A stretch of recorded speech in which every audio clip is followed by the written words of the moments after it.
Halo, selamat pagi. Kembali dengan saya Gali Yogi Rahajeng dalam mata kuliah Ekonomi Sumber Daya Alam dan Lingkungan. Pada pertemuan hari ini kita akan membahas tentang klasifikasi dari sumber daya alam. Klasifikasi sumber daya alam dibagi menjadi dua. Yang pertama adalah berdasarkan skala waktu pembentukan sumber daya alam. Yang kedua adalah berdasarkan jenis penggunaan akhir dari sumber daya alam. Berdasarkan skala waktu pembentukan sumber daya alam dibagi menjadi dua, yaitu adalah yang pertama kelompok stok atau non-renewable, tidak dapat diperbaharui, atau kelompok arus atau renewable. Sedangkan untuk jenis penggunaan akhir sumber daya alam dibagi lagi menjadi dua, yaitu sumber daya material dan sumber daya energi. Yang akan kita bahas pertama adalah berdasarkan skala waktu pembentukan sumber daya alam, yaitu kelompok stok. Sumber daya alam yang digolongkan dalam kelompok stok memiliki cadangan yang terbatas sehingga eksploitasi akan menghabiskan cadangan sumber daya alam tersebut. Regenerasi melalui proses geologi sehingga memerlukan waktu yang sangat lama sebelum siap diolah atau siap dipakai. Sumber daya alam stok ini bersifat tidak dapat diperbaharui atau non-renewable atau terhabiskan exhaustible karena yang telah digunakan saat ini mungkin tidak tersedia lagi di masa yang akan datang. Kelompok stok ini dibagi lagi menjadi dua, yaitu habis dikonsumsi dan dapat didaur ulang. Contoh dari yang habis dikonsumsi adalah minyak, gas, dan batu bara. Seperti dibahas sebelumnya, ketiga contoh dari sumber daya alam ini tidak dapat diperbaharui karena membutuhkan proses yang sangat lama untuk bisa digunakan kembali.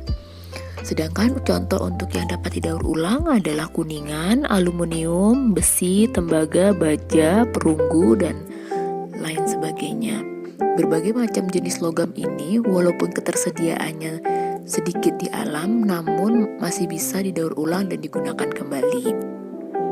Berikutnya yang kita bahas adalah kelompok arus atau flow. Jumlah sumber daya alam yang telah dimanfaatkan sekarang dapat mempengaruhi atau tidak mempengaruhi ketersediaan sumber daya alam di masa yang akan datang. Sumber daya alam ini memiliki kuantitas fisik yang berubah sepanjang waktu dan jenis ini bersifat dapat diperbaharui. Sumber daya alam ini regenerasinya tergantung pada proses biologi atau reproduksi dan ada yang tidak.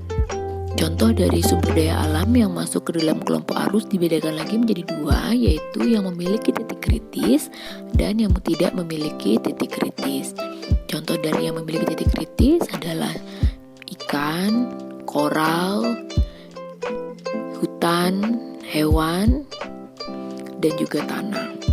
Kenapa memiliki titik kritis? Jadi apabila kita tidak melakukan pelestarian kepada sumber daya alam ini, maka sumber daya alam ini akan habis. Sedangkan yang tidak memiliki titik kritis adalah pasang surut, udara, dan angin.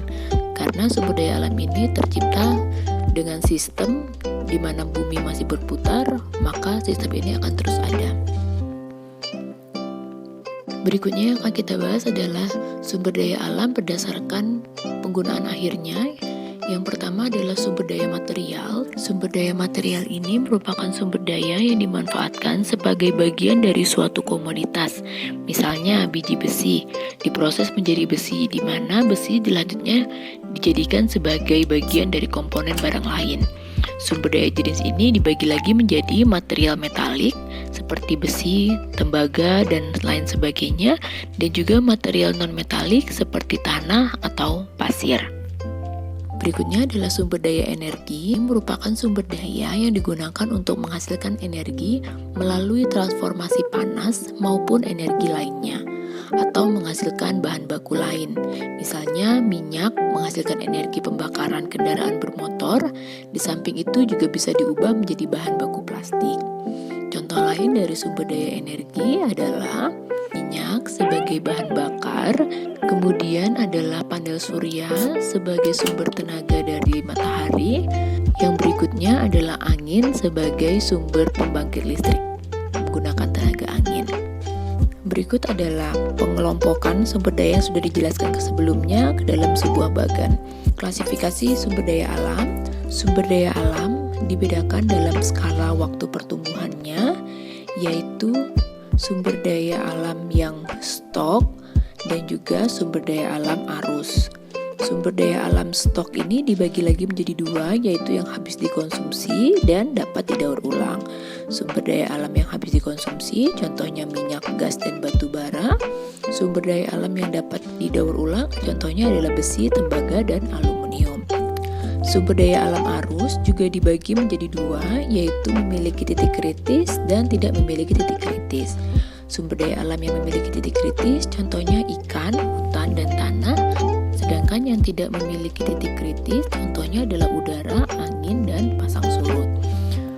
Sumber daya alam juga dibedakan berdasarkan penggunaan akhirnya. Dibedakan juga menjadi dua, yaitu sumber daya material dan sumber daya energi. Sumber daya material dibedakan lagi menjadi dua, yaitu material metalik dan material non-metalik. Contoh dari material metalik adalah emas, besi, dan aluminium, sedangkan material non-metalik adalah tanah, pasir, dan air. Sedangkan sumber daya energi, contohnya adalah angin, minyak, dan energi surya sebagai pembangkit tenaga listrik.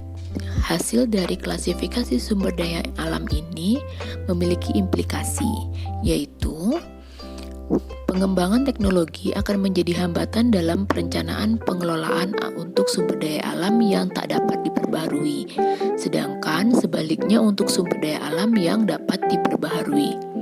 Dengan berkembangnya teknologi membuat kita kurang memperhatikan masa depan. Perlu kebijakan konservasi sumber daya alam khusus untuk yang dapat diperbaharui. Namun sumber daya alam juga diklasifikasikan dalam kelompok yang lain, yaitu berdasarkan pengelolaannya dan menurut penguasaannya. Kalau berdasarkan pengelolaannya, dibedakan menjadi sumber daya alam yang dikelola oleh pemerintah dan sumber daya alam yang dikelola oleh swasta, sedangkan menurut penguasaannya adalah milik pribadi atau private property dan juga milik umum atau common property. Berikutnya adalah penjelasan mengenai sumber daya alam milik umum atau milik bersama. Sumber daya milik umum berarti sumber daya alam tersebut milik setiap orang. Sumber daya milik umum memiliki kecenderungan untuk segera habis atau punah karena akan terjadi tragedi dari kepemilikan bersama. Proses perebutan sumber daya alam tersebut akan mempercepat depresi. Jadi karena sumber daya alam itu dianggap milik umum, semua orang memiliki hak untuk menggunakannya. Namun, dalam proses kelestariannya, tidak semua orang bertanggung jawab dalam itu. Contohnya adalah mata air, contoh yang lain adalah hutan dan ekosistem di dalamnya. Berikut pembahasan saya tentang klasifikasi sumber daya alam. Semoga memberikan pembahasan baru. Kita ketemu lagi minggu depan. Terima kasih.